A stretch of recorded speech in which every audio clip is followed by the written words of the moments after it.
আসসালামু আলাইকুম। প্রিয় শিক্ষার্থীরা সবাই কেমন আছো? আশা করি সবাই ভালো আছো। আমি আলহামদুলিল্লাহ অনেক ভালো আছি। আবারও চলে আসলাম তোমাদের সামনে আইসিটি ক্লাস নিয়ে। ক্লাস শুরু করার পূর্বে আমি একটু চেক করে নিচ্ছি যে সবকিছু ঠিকঠাক আছে কিনা। আর তোমরাও যদি ঠিকঠাক মতন আমাকে দেখতে পাও এবং শুনতে পাও একটু কমেন্ট করে জানাও, তাহলে আমি শিওর হয়ে যাব।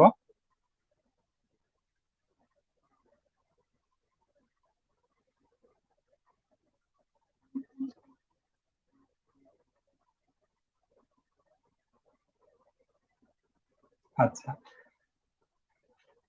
আমার মনে হয় সবাই ঠিকঠাক মতন শুনতে পাচ্ছো। আর ক্লাস শুরু করার আগে তোমাদেরকে বলে নিচ্ছি যে তোমরা অবশ্যই তোমাদের সেকশন এবং রোল নাম্বার কমেন্ট বক্সে লিখে দিবে, যাতে করে বুঝতে পারি যে তোমরা কারা কারা ক্লাসে অংশগ্রহণ করছো। তো চলো শুরু করা যাক। আমি স্ক্রিন শেয়ার দিয়ে তোমাদের পাওয়ার পয়েন্টের মাধ্যমে কিছু কোড দেখাবো এবং সেই রিলেটেড কিছু কোডের আউটপুট দেখাবো। তো গত ক্লাসের ধারাবাহিকতায় আজকেও আমরা এইচটিএমএল লিস্ট নিয়ে পড়াশোনা করব। গত ক্লাসে আমরা লিস্ট শুরু করেছিলাম এবং সেই লিস্ট সম্পর্কে আমরা জেনেছিলাম যে আমাদের লিস্ট তিন ধরনের হয়ে থাকে।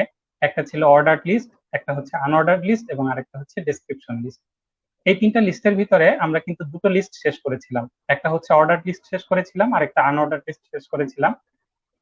আজকে আমরা ডেসক্রিপশন লিস্ট সম্পর্কে জানবো এবং আরেকটা আছে যে নেস্টেড লিস্ট, সেটা হচ্ছে লিস্টের ভিতরে লিস্ট, সেটা সম্পর্কে আমরা একটু দেখব।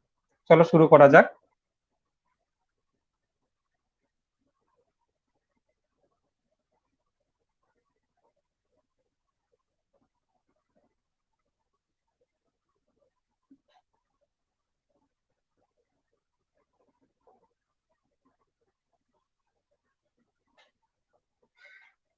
আমাদের টপিক হচ্ছে এইচটিএমএল লিস্ট। লিস্ট শেষ করার পরে আমরা হরিজন্টাল রুলস সম্পর্কে দেখব এবং ফাইনালি আমরা ফন্ট ট্যাগ সম্পর্কে জানবো। আচ্ছা, চলে আসি নেস্টেড লিস্টে। নেস্টেড লিস্ট হচ্ছে এমন এক ধরনের লিস্ট যেখানে লিস্টের ভিতরে লিস্ট থাকে, অর্থাৎ একটা লিস্টের ভিতরে যদি আরেকটা লিস্ট চলে আসে, সেই ধরনের লিস্টকে আমরা নেস্টেড লিস্ট বলে থাকি। যেমন ধরো, খুবই ইজি একটা টপিক, এখানে তোমাদের একটা চিত্রের মাধ্যমে দেখানো হয়েছে যে 1 নাম্বার এবং 2 নাম্বার, আমরা জানি যে এরকম সিকোয়েন্স নাম্বার দেওয়া থাকলে সেগুলোকে আমরা অর্ডার লিস্ট বলে থাকি। এখন দেখো, এই 1 নাম্বারে আছে ওয়েব স্ট্রাকচার। এই ওয়েব স্ট্রাকচার এই লিস্টের ভেতরে আবার আরো কিছু আইটেম চলে আসছে, অর্থাৎ এখানে একটা লিস্ট আমরা দেখতে পাচ্ছি যে যার সিকোয়েন্স নাম্বার দেওয়া আছে 1 এবং 2। এই 1-এর ভেতরে আবার এখানে কিছু আইটেম চলে আসছে, আবার 2-এর আন্ডারে এখানে কিছু আইটেম চলে আসছে, অর্থাৎ লিস্টের ভেতরে লিস্ট আছে। এই নেস্টেড লিস্টের ক্ষেত্রে আমরা যেমন প্রোগ্রামে কিন্তু নেস্টেড ফর লুপ করে এসেছিলাম, ব্যাপারটা খুবই মজার। তো এখানেও আমাদের এরকম নেস্টেড লিস্ট থাকে। তো নেস্টেড লিস্টের ক্ষেত্রে আমাদের লিস্টের ভেতরে লিস্ট থাকতে পারে, আবার দেখা গেছে যে অর্ডার লিস্টের ভিতরে আনঅর্ডার্ড লিস্ট, বা আনঅর্ডার্ড লিস্টের ভিতরে অর্ডার্ড লিস্ট, অর্ডার লিস্টের ভিতরে অর্ডার্ড লিস্ট, এরকম বিভিন্ন ধরনের লিস্ট কিন্তু আমাদের থাকতে পারে। যেমন দেখো, এই ধরনের স্ট্রাকচার বা এই ধরনের লিস্ট যদি আমরা তৈরি করতে চাই, তাহলে আমাদেরকে কি করতে হবে?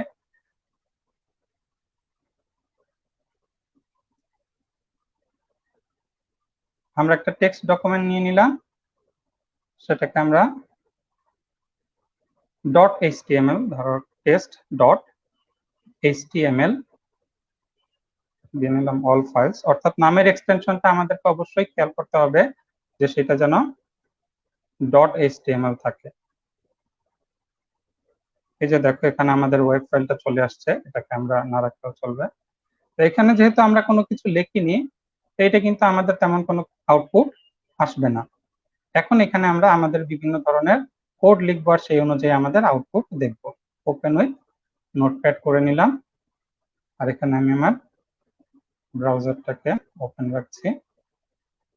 এখন দেখো, এটা তো আমরা অলরেডি শিখে এসেছি যে যে কোনো একটা এইচটিএমএল কোড শুরু করতে চাইলে সেখানে আমাদের এইচটিএমএল ট্যাগ দিয়ে শুরু করতে হবে। তাহলে আমরা এইচটিএমএল ট্যাগ দিয়ে শুরু করলাম, এরপরে আবার স্ল্যাশ এইচটিএমএল, অর্থাৎ ওপেনিং ট্যাগ এবং ক্লোজিং ট্যাগ। আবার এইচটিএমএল এর যে দুইটা অংশ থাকে, একটা হচ্ছে হেড অংশ, হেড সেকশন, আর একটা হচ্ছে বডি সেকশন। এই দুইটা সেকশনকে আলাদা করার জন্য আমরা হেড ট্যাগ এবং বডি ট্যাগ ব্যবহার করে থাকি। তাহলে সাধারণত আমাদের এইচএসসি তে হেড ট্যাগের তেমন একটা ব্যবহার নেই, এই জন্য আমরা শুধুমাত্র বডি ট্যাগটাই ব্যবহার করব। ওইটা একটা ঐচ্ছিক অংশ বলা যেতে পারে, যেটা না ব্যবহার করলে আমাদের আউটপুট ঠিকঠাক মতন আসবে। এই বডি ট্যাগটাকে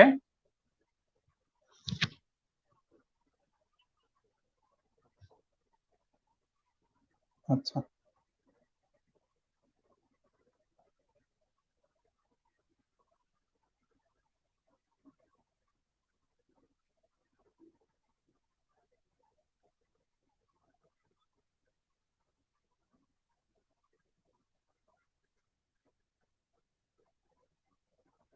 আচ্ছা, সবাই কি দেখতে পাচ্ছ?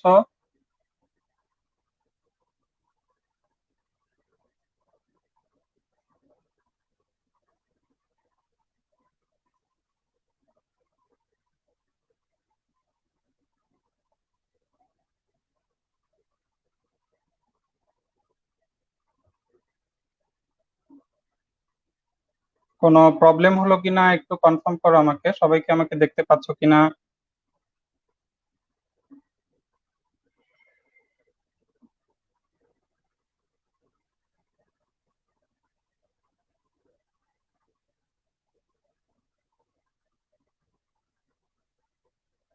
ওকে,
আচ্ছা, এখন দেখো আমরা এখানে লিখেছি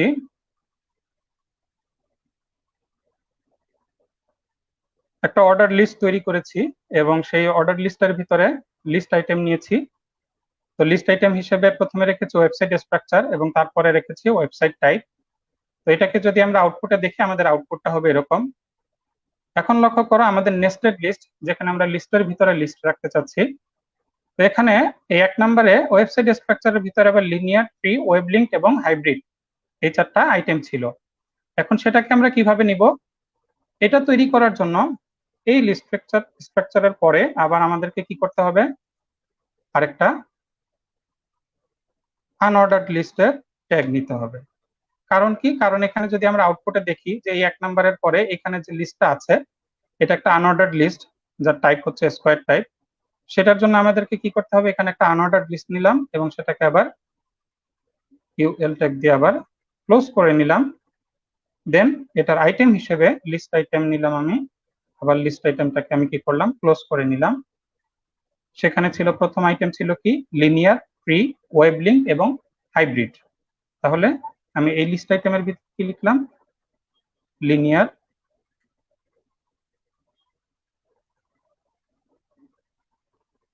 এর পরের লিস্ট আইটেম নিলাম ট্রি,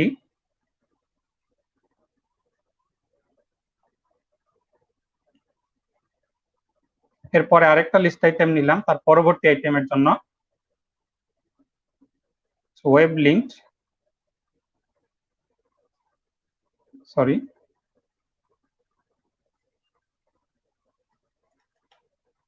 LI, ওয়েব লিঙ্কটা হবে ট্যাগের ভেতরে ওয়েব লিঙ্ক, এবং তার পরবর্তী লিস্ট আইটেম হিসেবে /i হাইব্রিড লিখে নিলাম। এখন যদি আমি এটাকে সেভ করি, দেন সেভ করার পরে আমরা আমাদের আউটপুট দেখতে চাইলে এখন এটাকে আমরা সেভ করে রিলোড দিলাম, দেখো এখানে আইটেমগুলো চলে আসলো। এখন কথা হচ্ছে যে এখানে আমরা আমাদের আনঅর্ডার লিস্টের কোনো টাইপ ব্যবহার করিনি। টাইপ ব্যবহার না করার কারণে এটা ডিফল্ট হিসেবে আমাদের সার্কেল নিয়ে নিয়েছে। এটাকে যদি আমরা স্কয়ার করতে চাই, সেক্ষেত্রে আমাদের ইউএল ট্যাগের টাইপ হিসেবে ইকুয়াল টু দিয়ে তার ভ্যালু ইউজ করতে হবে স্কয়ার। যদি আমি সেটাকে সেভ করে নেই, দেন এটাকে রিলোড দিলে আমাদের আউটপুট চলে আসলো। তারপরে লিস্টের বাকি অংশটুকু অর্থাৎ ওয়েবসাইট টাইপ, এই ওয়েবসাইট টাইপের পরে দেখো এর ভেতরে আবার আরেকটা লিস্ট এসেছে, যেটা আরেকটা অর্ডার্ড লিস্ট, এবং সেটা প্রথম আইটেম হচ্ছে স্ট্যাটিক এবং দ্বিতীয় আইটেম হচ্ছে ডাইনামিক। এই অংশটুকু কমপ্লিট করার জন্য এই অংশটা কোথায় এসেছে, এই যে দেখো এই ওয়েবসাইট টাইপ এই আইটেমের পরে এসেছে। তাহলে এই আইটেমের পরেই চলে যাব আমরা, এখানে আরেকটা অর্ডার্ড লিস্ট নেব, অর্ডার্ড লিস্ট নিলাম। দেখো আমাদের প্রথমে যে অর্ডার লিস্ট দিয়ে শুরু করেছিলাম, এই অর্ডার লিস্টের ভেতরেই কিন্তু এই সম্পূর্ণ অংশটুকু আমরা কমপ্লিট করছি। তো এই ওয়েবসাইট টাইপের পরে আমাদের দুইটা আইটেম এসেছিল, একটা হচ্ছে স্ট্যাটিক এবং আরেকটা হচ্ছে ডাইনামিক। সেই স্ট্যাটিকের জন্য এটা একটা অর্ডার লিস্ট, এই জন্য আমি আরেকটা ওয়েল ট্যাগ নিলাম, এবং এই ওয়েল ট্যাগের ভেতরে এটাকে আবার আমি ক্লোজ করে নিই, এটাকে আমি ক্লোজ করে নিলাম। দেন এটার লিস্ট আইটেম নিলাম এবং সেই লিস্ট আইটেমটাকে আমি ক্লোজ করলাম। যদি এটাকে আমি কপি করে তার পরেরটার জন্য আমি আগেই নিয়ে নিলাম, এটা ছিল স্ট্যাটিক এবং তার পরের আইটেমটা ছিল ডাইনামিক। এটাকে যদি সেভ করি, সেভ করার পরে আমরা আমাদের আউটপুটটা যদি দেখি, এখন এখানে কিন্তু অটোমেটিক সে ডিফল্ট হিসেবে 1 এবং 2 নিয়ে নিয়েছে। কারণ কি, কারণ এখানে আমরা কোনো টাইপ ব্যবহার করিনি। এখন অ্যাট্রিবিউট হিসেবে আমরা টাইপ ব্যবহার করলাম এবং ইকুয়াল টু দিয়ে তার ভ্যালু দিলাম হাই। যদি সেভ করে নেই, সেভ করার পরে এটাকে রিলোড করলে দেখো আমাদের কিন্তু কাঙ্ক্ষিত আউটপুট চলে এসেছে। তাহলে এভাবে আমরা চাইলে নেস্টেড লিস্ট তৈরি করতে পারি, যেখানে এই অর্ডার লিস্ট আমরা এখানে শুরু করেছি এবং এখানে শেষ করেছি, তার ভেতরে আমাদের প্রয়োজনীয় ট্যাগগুলো আমরা ব্যবহার করেছি। কিছু কিছু ক্ষেত্রে বইয়ে দেখবে যে কোনো বইয়ে এরকম থাকতে পারে যে আমরা যে এই আনঅর্ডার লিস্টটা এখান থেকে শুরু করেছি, অর্থাৎ এই লিস্ট আইটেম এখানে ক্লোজ করে দেন এখান থেকে আনঅর্ডার লিস্ট শেষ করেছি এবং এখানে এসে শেষ করেছি, শুরু করেছি এখান থেকে এবং এখানে এসে শেষ করেছি। তো কিছু কিছু বইয়ের ক্ষেত্রে দেখবা যে এই আনঅর্ডার লিস্টটা ঠিক এইখান থেকে শুরু করবে, অর্থাৎ এই লিস্ট আইটেমটা এই আনঅর্ডার লিস্ট ক্লোজ করার পরে তার ক্লোজিং ট্যাগটা এটা থাকবে এই আনঅর্ডার লিস্টের পরে। তো দুটো ক্ষেত্রে আমাদের কিন্তু সেম আউটপুটই আসবে, অর্থাৎ এইভাবে আমরা কোড করলে আমাদের যে আউটপুটটা আসলো এই লিস্ট আইটেমটাকে যদি আমরা এখানেও শেষ করি, সেক্ষেত্রে আমাদের সেম আউটপুটই থাকবে। তাহলে আশা করি বুঝতে পেরেছো যে আমরা যদি আমাদের এই ধরনের নেস্টেড লিস্ট দেখতে চাই, আমাদের কেমন করে কোড লিখতে হবে, এগুলো কিন্তু পরীক্ষায় চলে আসে। ধর এরকম একটা লিস্ট দেওয়া থাকবে এবং সেই লিস্টের জন্য তোমাদেরকে HTML কোড লিখতে হবে। তাহলে তোমরা একটা বাড়ির কাজ নিয়ে নাও যে এই ধরনের একটা আউটপুট যদি আমরা দেখতে চাই, তাহলে আমাদেরকে HTML কোড কিভাবে লিখতে হবে, এটা তোমাদের বাড়ির কাজ হিসেবে থাকবে। আশা করি তোমরা সবাই কমপ্লিট করে কমেন্ট বক্সে লিখে দিবে, আউটপুট দেখাবে, ছবি তুলে দেখাবে বা কোডও লিখে দিতে পারো, কোনো সমস্যা নেই। এরপরে চলে আসি আমাদের ডেসক্রিপশন লিস্টে। তো ডেসক্রিপশন লিস্ট কি, লিস্টের ফাইনাল অংশ। আমরা অর্ডার লিস্ট দেখলাম, আনঅর্ডার লিস্ট দেখলাম, এরপরে নেস্টেড লিস্ট দেখলাম যেখানে লিস্টের ভিতরে লিস্ট থাকে। এরপরে যদি আসে ডেসক্রিপশন লিস্ট, অর্থাৎ কোনো কিছুর বর্ণনা বা কোনো কিছুর সংজ্ঞা যদি আমরা দিতে চাই, সেক্ষেত্রে আমরা ডেসক্রিপশন লিস্ট ব্যবহার করে থাকি। নামের সাথে সামঞ্জস্য রেখে এখানেও সেই ট্যাগ ব্যবহার করা হয়, যেমন অর্ডার লিস্টের ক্ষেত্রে যেমন আমরা OL ব্যবহার করতাম বা আনঅর্ডার লিস্টের ক্ষেত্রে আমরা UL ব্যবহার করতাম, তেমনি ডেসক্রিপশন লিস্টের ক্ষেত্রে আমরা ডেসক্রিপশনের D এবং লিস্টের DL ট্যাগ ব্যবহার করব। অর্থাৎ যে কোনো ডেসক্রিপশন লিস্ট তৈরি করার জন্য আমরা DL ট্যাগ দিয়ে শুরু করব এবং ক্লোজ করব, তার ভেতরে আমরা কিছু আইটেম ব্যবহার করব। এখানে দেখো আমরা একটা লিস্ট দেখিয়েছি, এই ধরনের লিস্টগুলোকেই বলা হয় ডেসক্রিপশন লিস্ট। রাইস এবং রাইস হচ্ছে made from paddy, T, black hot drink, salt, salty, এই ধরনের একটা ডেসক্রিপশন লিস্ট তৈরি করার চেষ্টা করব। তো এখানে রাইস অংশটাকে আমরা লিখবো হচ্ছে ডেসক্রিপশন টার্ম নামে একটা ট্যাগ আছে, সেই ট্যাগের ভিতরে লিখতে হবে, এবং এর বর্ণনা বা এর সংজ্ঞাটা যে অংশে আছে এই অংশটাকে আমাদেরকে ডেসক্রিপশন আইটেমের ভিতরে বা ডেসক্রিপশন ডাটার ভিতরে লিখতে হবে। চলো আমরা কোড করে দেখে নিই। আমাদের এই আগের অংশটুকু আমরা বাদ দিয়ে দিচ্ছি। তাহলে এই ধরনের ডেসক্রিপশন লিস্ট যদি আমরা তৈরি করতে চাই, দেখো প্রথমেই খেয়াল করো এই লিস্টের শুরুতেই এখানে আমাদের একটা হেডিং অংশ আছে। আমরা গত ক্লাসে দেখেছিলাম যে আমরা যদি এরকম কোনো হেডিং তৈরি করতে চাই তাহলে আমাদেরকে H1 থেকে H6 পর্যন্ত যে কোনো ট্যাগ আমরা ব্যবহার করতে পারি। ধরে নিলাম এটা আমাদের H3 ট্যাগের ভিতরে আমরা লিখবো, H3 ট্যাগ নিলাম এবং সেটাকে আমরা ক্লোজ করে নিলাম। তারপরে এখানে আমাদের কি ছিল আউটপুটে, এ ডেসক্রিপশন লিস্ট, এখানে আমরা লিখে নিলাম।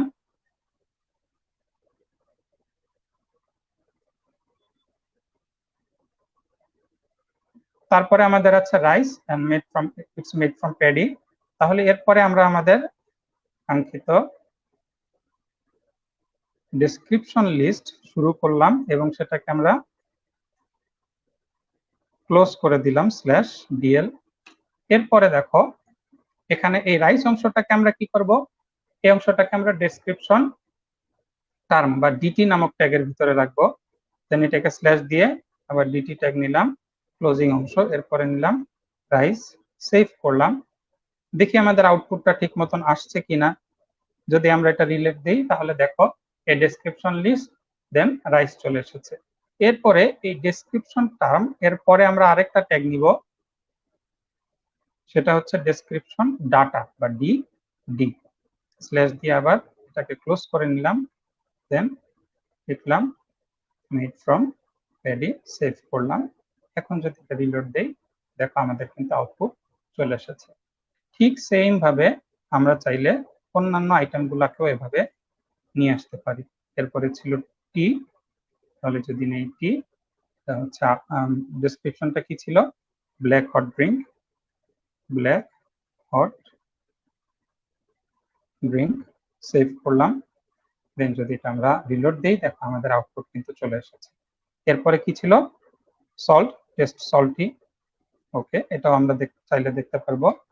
এখানে আমরা আরেকটা ডেসক্রিপশন ট্যাগ নিয়েছি ডিটি, ডেসক্রিপশন টার্ম, তার ভিতরে আমরা লিখে নিলাম সল্ট, এবং তারপরে আমরা যে ডেসক্রিপশন ডাটা বা ডিডি ট্যাগ নিয়েছি তার ভিতরে লিখে দিলাম টেস্ট সল্টি।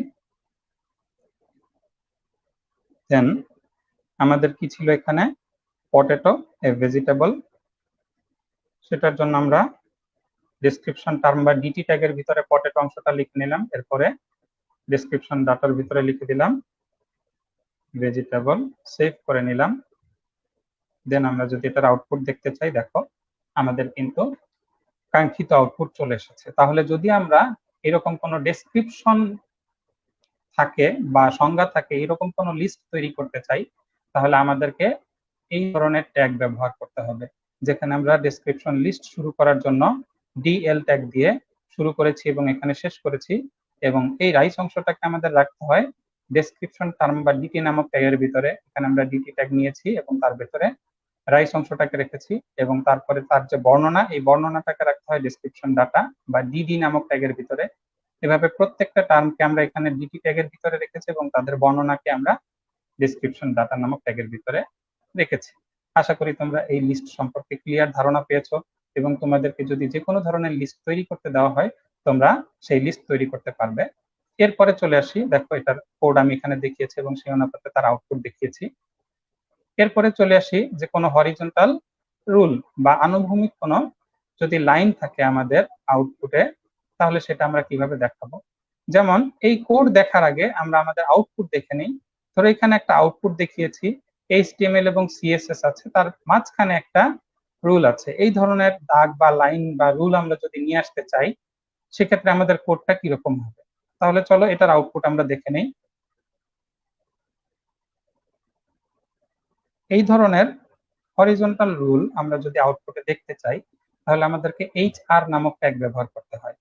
এই ধরনের হরিজন্টাল রুল দেখার জন্য আমাদেরকে কোন ট্যাগ ব্যবহার করতে হয়? HR। তাহলে প্রথমে আমাদের ছিল HTML, সেই HTML কে নেওয়ার জন্য আমরা লিখলাম HTML এবং সেটা একটু বড় আকারে ছিল, এই জন্য আমি সেটাকে H3 নামক ট্যাগের ভিতরে লিখে নিলাম। দেন H3 ট্যাগটাকে আমি ক্লোজ করে নিলাম। এরপরে আবার ছিল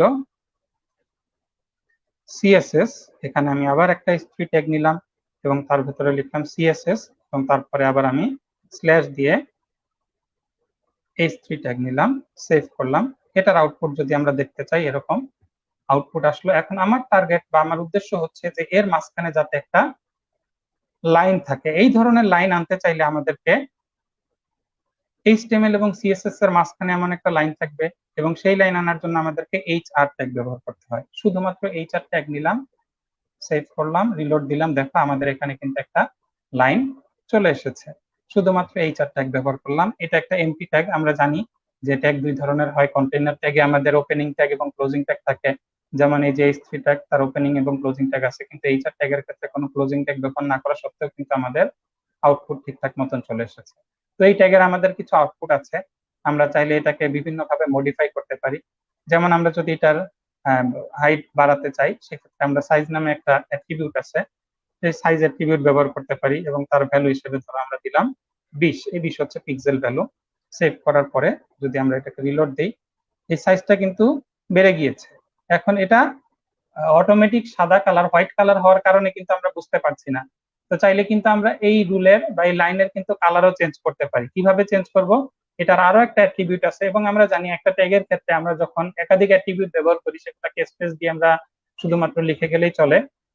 এখন দেখো, সাইজের পরে আমরা চাইলে কালার অ্যাট্রিবিউট নিলাম এবং এই কালার অ্যাট্রিবিউটের ভ্যালু ব্যবহার করলাম ব্ল্যাক।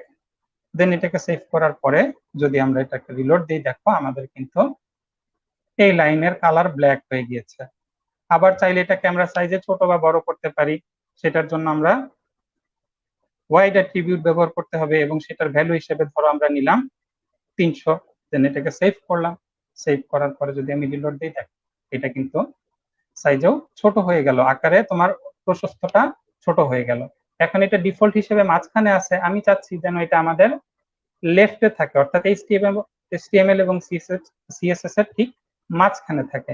তাহলে এটা নেওয়ার জন্য আমাদের আরেকটা অ্যাট্রিবিউট আছে। দেখো অলরেডি কিন্তু আমরা এখানে 3টা অ্যাট্রিবিউট ব্যবহার করে ফেলেছি। সাইজ নামক একটা অ্যাট্রিবিউট ব্যবহার করেছে, যার ভ্যালু ব্যবহার করেছে 20। এরপরে কালার অ্যাট্রিবিউট ব্যবহার করেছি, ওয়াইড অ্যাট্রিবিউট ব্যবহার করেছি।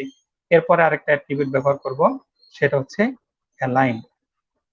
অ্যালাইন অ্যাট্রিবিউট ব্যবহার করলাম এবং তার ভ্যালু হিসেবে দিয়ে দিলাম লেফট। সেভ করলাম। দেন দেখো আমি যদি এটাকে রিলোড দিই, এটা কিন্তু আমার লেফটে চলে এসেছে। এভাবে আমি আমার ওয়েব পেজে যদি কোনো রুল দেখতে চাই বা লাইন দেখতে চাই, তাহলে আমরা এরকম HR ট্যাগ ব্যবহার করতে পারি এবং সেটাকে মডিফাই করার জন্য আমরা বিভিন্ন ধরনের অ্যাট্রিবিউট ব্যবহার করতে পারি। এখানে আমি একটা HR ট্যাগের সাথে দেখো তোমাদের 4টা অ্যাট্রিবিউট ব্যবহার করে দেখিয়েছি। তাহলে আসো, এখানে ছিল আমাদের এই কোডটা। আমরা জাস্ট এখানে 2টা অ্যাট্রিবিউট দেখিয়েছি এবং তার আউটপুট দেখিয়েছি। আমি তোমাদেরকে কোডিং করে 4টা অ্যাট্রিবিউটের ব্যবহার দেখিয়েছি। তাহলে আমরা দেখো বলতে পারি যে আমাদের HR ট্যাগের মোটামুটি 4টা অ্যাট্রিবিউট দেখলাম আমরা। অ্যালাইন দেখলাম, যার ভ্যালু হিসেবে লেফট, রাইট, সেন্টার আমরা ব্যবহার করতে পারি। সাইজ অ্যাট্রিবিউট দেখলাম, দেন ওয়াইড অ্যাট্রিবিউট দেখলাম এবং ফাইনালি কালার অ্যাট্রিবিউট দেখলাম। এখানে কালার অ্যাট্রিবিউটে কালারের ভ্যালু হিসেবে আমরা কালারের নেমও ব্যবহার করতে পারি, আবার হেক্সাডেসিমাল ভ্যালুও ব্যবহার করতে পারি, আবার RGB ভ্যালুও ব্যবহার করতে পারি। তোমাদের যেটা ইচ্ছা তোমরা কিন্তু চাইলে সেটাই ব্যবহার করতে পারো। এরপরে চলে আসি আমাদের ফন্ট ট্যাগে। তো ফন্ট ট্যাগের ব্যবহারটা কোথায়, সেটা আমরা প্রথমে একটা আউটপুট দেখি। চলো, যে এই ধরনের আউটপুট যদি আমরা আমাদের ওয়েব পেজে দেখতে চাই, this is the use of font tag, এরকম একটা লেখা আছে, যে লেখাটা দেখো সবুজ কালারে আছে এবং লেখাটার সাইজও কিন্তু একটু বড়। তো এই ধরনের আউটপুট যদি আমরা আমাদের ওয়েব পেজে দেখতে চাই, আমাদের কোন ধরনের ট্যাগ ব্যবহার করতে হবে বা আমাদের HTML কোডটা কিভাবে লিখতে হবে, চলো আমরা আমাদের HTML কোডে চলে যাই। আগের কোডটুকু আমরা বাদ দিয়ে নিচ্ছি। দেন এখানে লিখে নিলাম this is the use of font tag. Save করলাম। এখন যদি আমরা আমাদের আউটপুট দেখি, দেখো this is the use of font tag. Okay, এখন আমাদের আউটপুট কিন্তু সবুজ কালার আসে নাই বা সাইজেও কিন্তু বড় হয় নাই। তো এটাকে আমরা সবুজ কালার আনার জন্য এই লেখাটাকে ফন্ট ট্যাগের ভিতরে রাখতে পারি। ফন্ট নামক ট্যাগ, অর্থাৎ আমাদের লেখাটার কালার কি হবে, লেখাটার ফেস বা ডিজাইন কেমন হবে, বা লেখাটা বড় হবে না ছোট হবে, এগুলো ডিফাইন করার জন্য আমরা ফন্ট ট্যাগ ব্যবহার করে থাকি। তো সেই জন্যই আমরা এই ফন্ট ট্যাগটা নিলাম এবং এই ফন্ট ট্যাগের ক্লোজিং ট্যাগটা লেখার পরে ব্যবহার করলাম। এই ফন্ট ট্যাগের অ্যাট্রিবিউট হিসেবে আমরা ব্যবহার করতে পারি কালার অ্যাট্রিবিউট। এই কালার অ্যাট্রিবিউটের ভ্যালু দিলাম ধরো আমরা গ্রিন, যেহেতু আমাদের আউটপুটে আছে আমরা গ্রিন কালারে দেখেছি, গ্রিন ব্যবহার করলাম, সেভ করলাম। এখন যদি আমি এটাকে রিলোড দিই, আমাদের কালারটা কিন্তু গ্রিন হয়ে গেছে। এরপর এটাকে যদি আমরা আকারে বড় করতে চাই, সেটার জন্য আমরা সাইজ অ্যাট্রিবিউট ব্যবহার করতে পারি। ধরো সাইজ অ্যাট্রিবিউট ব্যবহার করলাম, সেটার ভ্যালু হিসেবে আমরা নিলাম 20। এটাকে সেভ করলাম, সেভ করার পরে যদি আমরা রিলোড দিই, দেখো এটার সাইজও কিন্তু আকারে বড় হয়ে গিয়েছে। এরপরে যদি আমরা এটার একটু ডিজাইনটা পরিবর্তন করতে চাই, আমরা জানি যারা মাইক্রোসফট ওয়ার্ড ব্যবহার করি বিভিন্ন ধরনের ফেস আছে। তো একটা উদাহরণ তোমাদেরকে দেখিয়ে দিচ্ছি। ফেস নামক একটা অ্যাট্রিবিউট আছে, এই অ্যাট্রিবিউটের ভিতরে আমরা ধরো এরিয়াল নামে একটা ভ্যালু আছে, সেটা দিয়ে যদি সেভ করি, দেন এটাকে আমরা যদি রিলোড করি, দেখো লেখার ডিজাইনটা কিন্তু একটু অন্যরকম হয়ে গেল। এভাবে আমরা কোন একটা লেখাকে মডিফাই করার জন্য ফন্ট ট্যাগ ব্যবহার করতে পারি, এবং সেই ট্যাগের অ্যাট্রিবিউট হিসেবে আমরা কি কি ব্যবহার করতে পারি সেটাও তোমাদের দেখিয়েছি। এখানে সেই কোডটাই ছিল, আমরা যেটা অলরেডি করে দেখলাম। তাহলে আমরা কি বলতে পারি, আমাদের ফন্ট ট্যাগের অ্যাট্রিবিউট হিসেবে আমরা ফেস অ্যাট্রিবিউট ব্যবহার করতে পারি, সাইজ অ্যাট্রিবিউট ব্যবহার করতে পারি এবং কালার অ্যাট্রিবিউট ব্যবহার করতে পারি। অনেক সময় তোমাদের পরীক্ষায় চলে আসে যে ফন্ট ট্যাগের 3টি অ্যাট্রিবিউট লিখো বা 3টি অ্যাট্রিবিউটের ব্যবহার দেখাও, এরকম চলে আসলে কিন্তু তোমরা এই কোডটা দেখিয়ে দিলে এবং এই কোডের ভিতরে কি কি অ্যাট্রিবিউট ব্যবহার করেছো সেটা দেখিয়ে দিলেই তোমাদের মার্কস খুব সহজেই পেয়ে যাবে। আশা করি তোমাদের আজকে যে ট্যাগ গুলো দেখালাম বা এই ট্যাগের যে ব্যবহারগুলো দেখালাম তোমরা খুব ইজিলি বুঝতে পেরেছো।